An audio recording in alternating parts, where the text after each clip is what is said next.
Guys এই চা বাগানটার view দেখেন সেই রকম।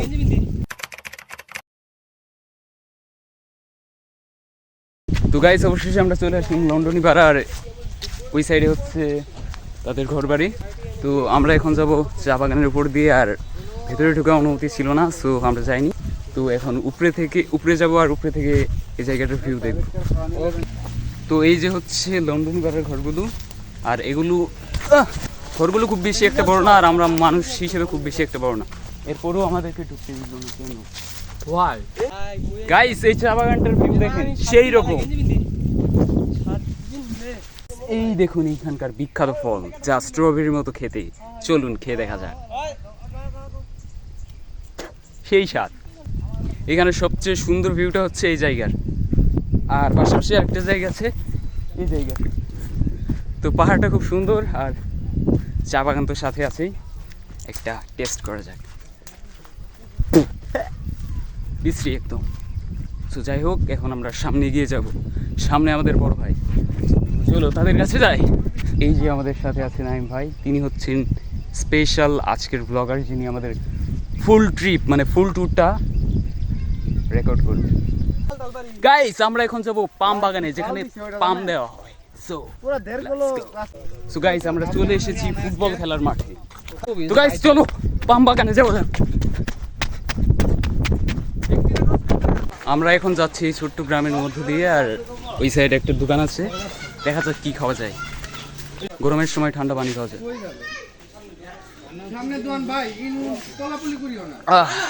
সেইরকম গাইস আমরা গাইস আমরা চলে আসছি পার্কে, আর পার্কটার নাম জানা নেই, বাট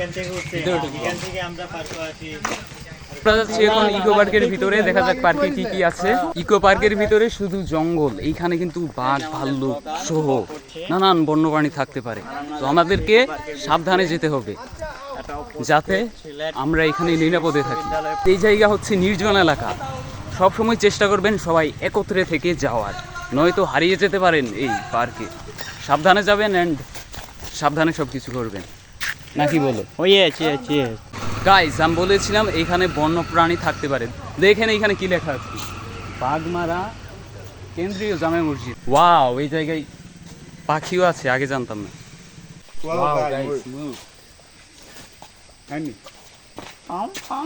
এইখানে হচ্ছে একটা ছোট্ট পুকুর, আর এই পুকুরে আছে মাছ, দেখতেই পারছেন আশা করি। আমরা হেঁটে যাচ্ছি, দেখা যাক এই পার্কের সমাপ্তি কোথায়। তো আমরা এই দোকান থেকে নিয়ে নিলাম লাচ্ছি, কুল লাচ্ছি, খুব খাচ্ছি, ঠান্ডা হচ্ছে, খাওয়া যায়।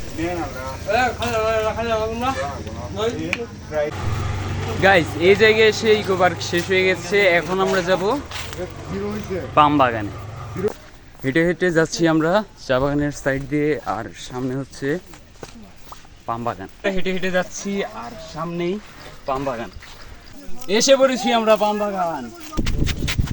তো আমরা অবশেষে এসে পড়েছি, আর এটা হচ্ছে পাম বাগান। সো সামনে যাওয়া যাক।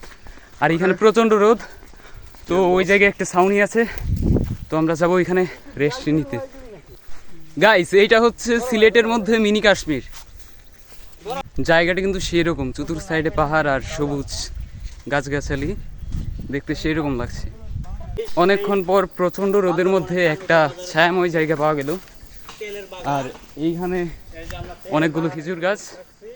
তো এখন আরামসে যাওয়া যাবে ছায়াপথ দিয়ে। তো হেঁটে হেঁটে যাচ্ছি, দেখা যাক আমাদের এখন গন্তব্য কোথায় গিয়ে থামে। সেই রকম পরিবেশ এখানের, একদম হেভেন প্লেস। মানে জায়গাটা যেরকম সুন্দর, সেরকম আবহাওয়াটা ঠান্ডা। মানে রোদের মধ্যে হেঁটে হেঁটে যেতে যেতে ক্লান্ত হয়ে গেলে অবশ্যই এই জায়গাটায় আসবেন, আর এসেই দেখবেন এসির মতো ঠান্ডা হাওয়া, ভালোই লাগবে। আর এইখানে এই গাছগুলো কিন্তু পাম গাছ।